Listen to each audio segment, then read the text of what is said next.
पर सपोर्ट है, यहाँ पर सपोर्ट है, यहाँ पर सपोर्ट है। तो 53,730 लेवल अगर ब्रेक होता है तो हमको एक ब्रेकडाउन अपॉर्चुनिटी देखनी है और शॉर्टिंग अपॉर्चुनिटी देखनी है, और वो हमको 53,450 के आसपास लेकर आ सकती है। हेलो ट्रेडर्स, कल हमने डिस्कस किया था बैंक निफ्टी में कि 53,730 से नीचे निकलता है तो 53,450 तक हम लोग अचीव कर सकते हैं 280 पॉइंट्स के आसपास। आज ये 53,730 के आसपास से आकर 53,450 तक रीच किया इसने, बट कोई शॉर्टिंग अपॉर्चुनिटी नहीं दी। अगर हम देखते हैं तो ओपनिंग यहाँ हुई, ये हाई इसने लगाया ऑलमोस्ट 53,726 का, उसके बाद शार्प इसने 280 पॉइंट्स का फॉल दिखा दिया, तो शॉर्टिंग अपॉर्चुनिटी कहीं नहीं थी इसमें। और अगर शॉर्टिंग अपॉर्चुनिटी हम देखें तो यहाँ पर इसने एक फर्स्ट टाइम ब्रेकडाउन यहाँ कहीं दिया, इस पे वॉल्यूम्स भी अच्छा था इस कैंडल पे।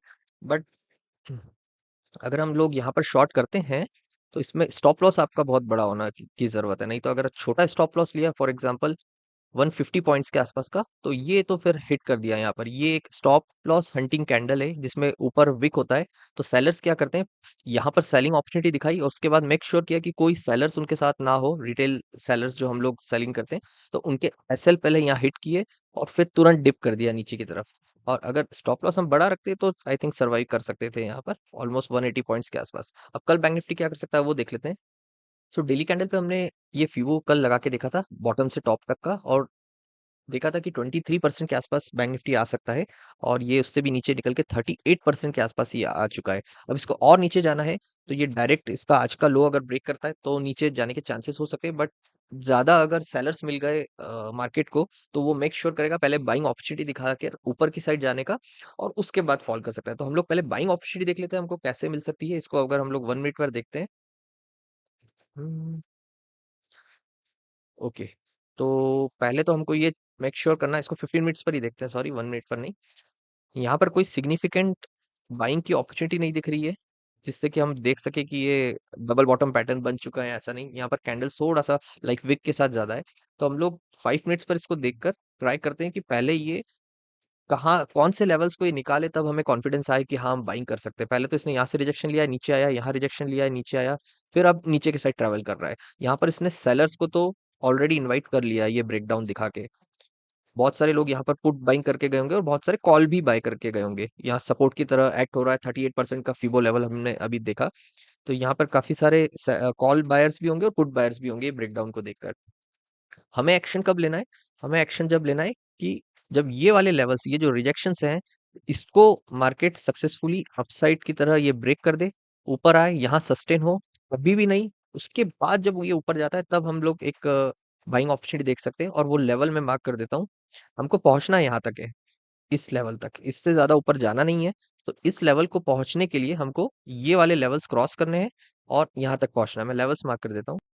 यहाँ पर सिंपल 53,170 लेवल ये क्रॉस करता है, तो एक ये पॉइंट भी क्रॉस हो जाएगा, और 53,310 के आसपास हम लोग पहुंच सकते हैं। ये लेवल मैंने यहाँ से निकाला है। ये जो रिजेक्शन है यहाँ तक हम लोग ऐसे अगर लेने आया मार्केट तो यहाँ तक हम लोग हमारा पॉइंट्स ले सकते हैं। 140 पॉइंट्स के आसपास हम लोग कैप्चर कर सकते हैं। यहाँ पर आप देख सकते हैं एक ब्रेकडाउन है।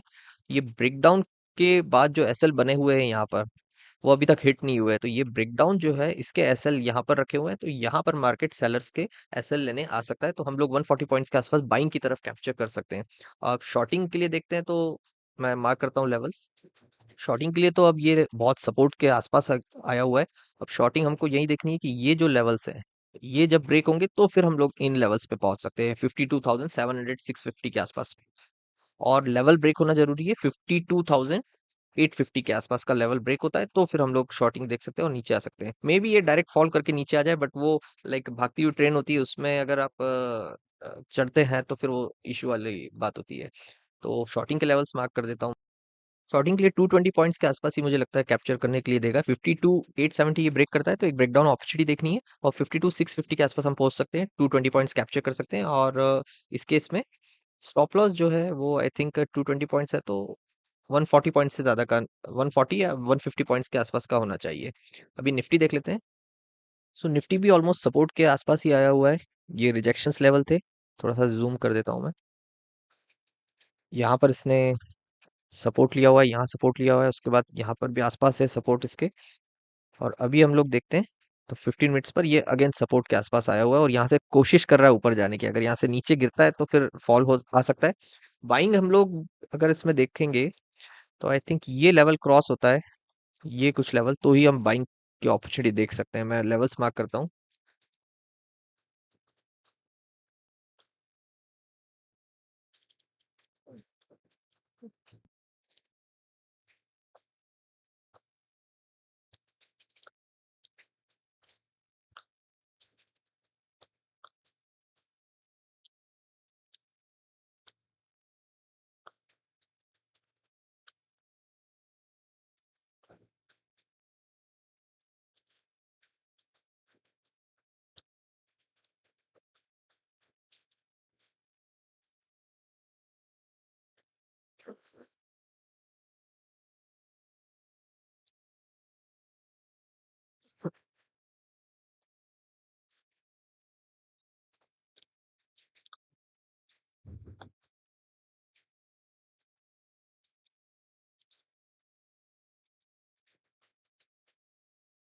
शॉर्टिंग के लिए आई थिंक यहाँ तक ये ट्रैवल कर सकता है, अगर यहाँ से ये ब्रेक करता है तो।